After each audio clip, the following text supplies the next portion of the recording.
Salut à toi, jeune entrepreneur. Non, je rigole. Euh, JP sort de ce corps. La question du jour, c'est qu'est-ce qui freine encore aujourd'hui ma réussite? En résumé, c'est qu'est-ce qui freine encore aujourd'hui ta pleine réussite? Toi. Pour pouvoir t'extraire de ce problème-là, il faut que tu cesses de chercher la nouveauté pour pouvoir t'appuyer sur ce qui était déjà avant tes amis, sur ce qui a été bénéfique pour toi avant.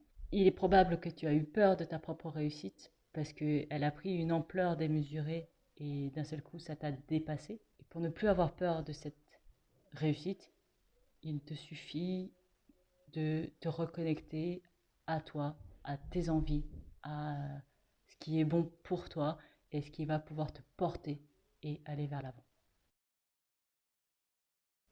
J'entends quelque chose de, quand j'entends le encore, j'entends quelque chose de un peu laborieux, tu vois, genre Euh, c'est ah, j'ai fait du taf et tout, j'ai déjà fait tout ça, et il y a encore quelque chose. C'est vraiment ce côté genre, je suis toujours pas au bout, ça me saoule quoi. Et je peux comprendre hein, parce que quand on chemine et qu'on fait, on arrive toujours à ça. Donc j'entends peut-être quelque chose où on arrive à la fin d'un cycle ou qu'il y a un cycle à terminer. Et quand on a encore quelque chose qui pose problème, la première chose à faire quand on est dans un problème, c'est de s'en extraire. Donc aujourd'hui, qu'est-ce qu'il faut arrêter de faire pour s'extraire du problème et qu'est-ce qu'il faut faire ou renforcer pour pouvoir résoudre le problème. Parce que quand on a la tête dans le problème, il est très difficile de voir les solutions. Donc d'abord, il faut cesser quelque chose pour prendre du recul et s'extraire de la problématique pour ensuite trouver quelle est la bonne action à faire. Il est dit qu'il faut cesser de croire n'importe quoi.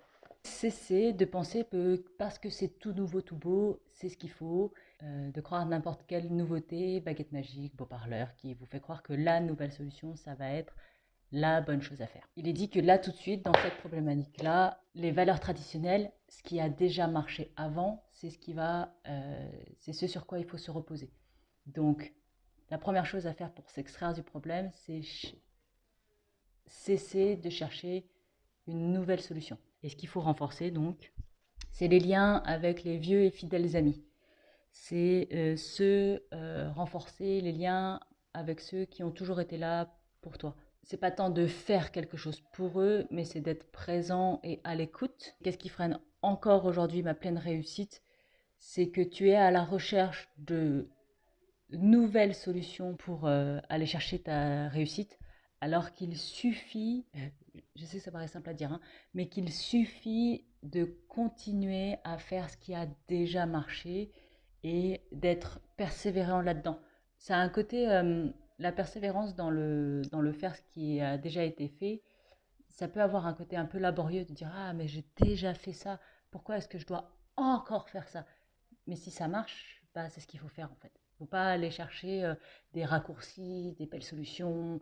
Euh, c'est en se concentrant, en se focusant sur autre chose qu'on a l'impression que c'est laborieux. Alors qu'en fait, si tu fais juste ce qu'il y a à faire et que tu sais que ça marche déjà, tu vas aller directement vers la réussite.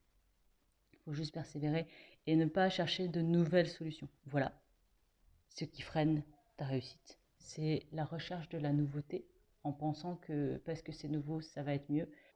De quel obstacle je n'ai pas tenu compte? D'après le tirage d'avant, il y a peut-être un obstacle qui a été raté, qu'on n'a pas vu, quoi, qui est passé inaperçu. Du coup, ça me fait penser à la première chose que, quand la question, quand j'ai lu la question, quand ça a été de qu'est-ce qui freine encore aujourd'hui ma pleine réussite, ma première réponse d'instinct, ça a été toi. Et c'est intéressant parce que on arrive exactement sur ça avec la renommée. Elle dit que l'obstacle dont tu n'as pas tenu compte, c'est que tu as eu peur de l'ampleur des conséquences et que tu n'as pas eu le courage de le dire. Ça faisait trop de choses à assumer et inconsciemment, du coup, tu n'as pas tout fait pour que ça réussisse. Donc, tu as eu peur de ta réussite, tout simplement.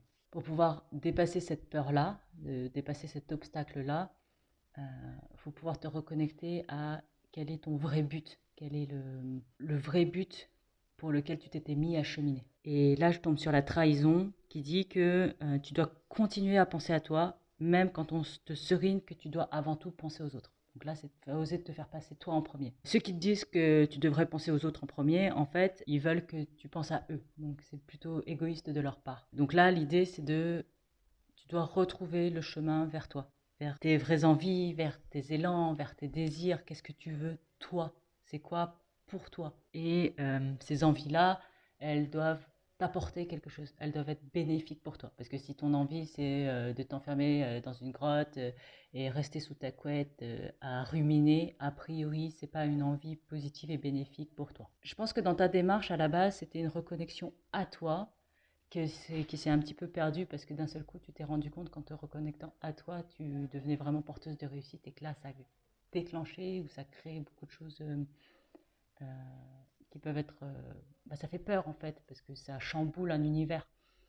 Donc, tu as mis des freins là-dessus. Inconsciemment, ces freins-là, tu as essayé de les lever en allant chercher des nouvelles solutions plutôt que de faire ce qui avait réussi. Et je pense que ce qui avait réussi, c'était bien ce que tu avais entrepris à la base, c'est de te reconnecter à toi, tes envies, quitte à passer pour une égoïste aux yeux des égoïstes. Les gens qui vont te reprocher de ne pas penser à eux ou que tu penses trop à toi, c'est des gens égoïstes qui aimeraient que tu penses avant tout à eux. Arrêtez d'écouter ces personnes-là, sachant que ces personnes-là, ça peut être toi-même. Tu peux être ton propre juge en disant ah mon Dieu, là je suis en train de penser à moi alors que je devrais penser à mes enfants en premier. Ce qu'il faut toujours chercher, c'est des choses qui sont bien pour toi et dans l'idéal, des choses qui sont bien pour toi et un peu plus que toi. Et c'est en trouvant ces choses-là qui sont bien pour moi et un peu plus que moi que je pense pouvoir contribuer positivement ou fastement en tout cas, dans le monde qui m'entoure.